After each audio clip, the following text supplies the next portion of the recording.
Welcome to the Daily Past, where we break down the critical issues shaping the world today. In today's episode, we're diving into one of the most volatile relationships in modern geopolitics, the one between India and Pakistan. How does the strength or weakness of Pakistan affect India's security, its economy, and the stability of the region? And more importantly, could Pakistan's political chaos and impending collapse spell better prospects for India in the long run?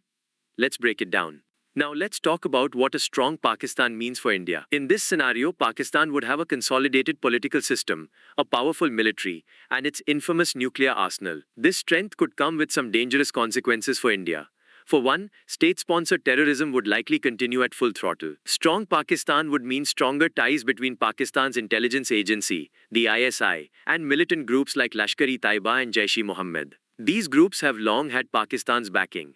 And a more stable, powerful Pakistan would mean more resources, training, and support for their operations. Terrorism aimed at India, particularly in Kashmir, would continue, and the frequency of cross-border attacks would likely escalate. But that's not all.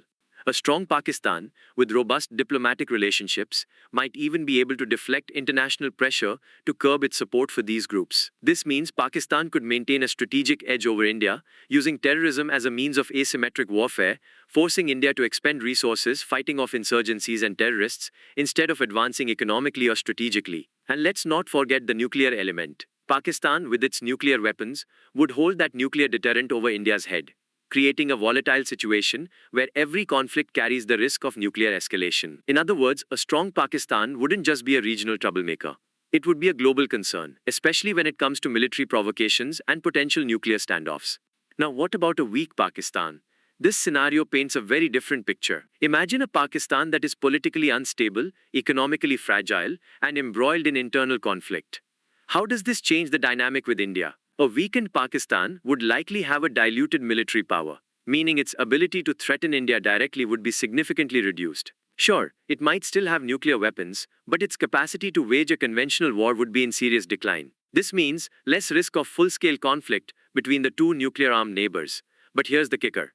A weak Pakistan would also be less capable of controlling its militant groups. With political chaos spreading across the country, non-state actors like the Taliban or Al-Qaeda could run rampant. These groups, while not directly backed by the Pakistani state, would still use Pakistan as a safe haven to launch terrorist operations targeting India. So while Pakistan might not be orchestrating terrorism as a state policy, it wouldn't be able to prevent these rogue elements from destabilizing the region. And that's where India needs to be on guard. However, there is a silver lining. Weakness often leads to a need for survival. If Pakistan were politically and economically unstable enough, it would likely find itself cornered into a position where it needs international help, whether through foreign aid or even military support. And in this case, international pressure on Pakistan to curb terrorism might actually bear some fruit. We could see a situation where Pakistan is forced to decrease its support for militant groups, ultimately reducing the frequency of cross-border attacks on India. Let's move to the economic side of things. A strong Pakistan would come at a high cost for India. To balance a powerful neighbor, India would be forced to increase its defense spending, likely leading to an arms race that would drain resources. India's focus on military preparedness would divert attention from crucial economic and development projects. We're talking about infrastructure, social welfare, and the ability to bring more foreign investment into the country. All of that would suffer in the face of constant military threats from a stronger Pakistan. Now, if Pakistan were weak, India would see reduced military expenditures. No longer would India have to keep escalating its defense budget just to match the threat coming from the West. Instead, India could invest in its economic growth and regional development. With fewer terrorist threats, India could focus on building infrastructure, boosting trade, and creating opportunities for collaboration across South Asia. A weak Pakistan might also find itself more open to diplomatic discussions. If Pakistan's internal collapse were to continue, it would likely seek peace with India, especially if it is looking to rebuild its economy and stabilize its government. In the long run, regional peace could become more achievable.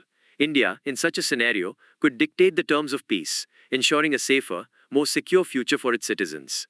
Now here's where it gets interesting. While Pakistan's strength is a serious concern for India, there's a real possibility that the situation might be changing sooner than expected. We're seeing signs of deep political chaos in Pakistan.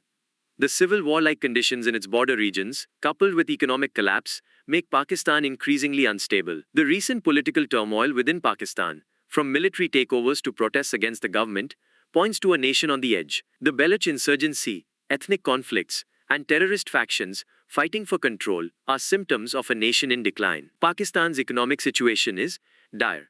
Its debt levels are unsustainable, and its foreign reserves are shrinking. The government, led by weak civilian leadership, has little control over the country's most dangerous regions. Could this be the beginning of Pakistan's collapse? It's a question we must ask ourselves. If the internal situation deteriorates further, we could see Pakistan fall into complete political anarchy, where regional warlords, insurgent groups, and even the military could vie for control. In such a chaotic environment, Pakistan would no longer pose a serious military threat to India. Instead, it could find itself in a situation where it's fighting for its survival, not engaging in aggressive actions against India.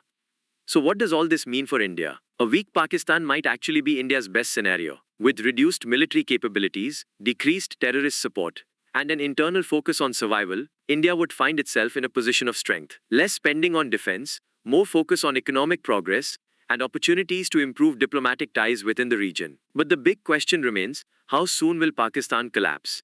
With political instability, economic ruin, and civil war conditions on the rise, is Pakistan's strength truly sustainable? Will we see a major shift in the region in the next decade?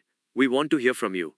What do you think? Is Pakistan heading toward collapse, or can it still hold on to its military strength?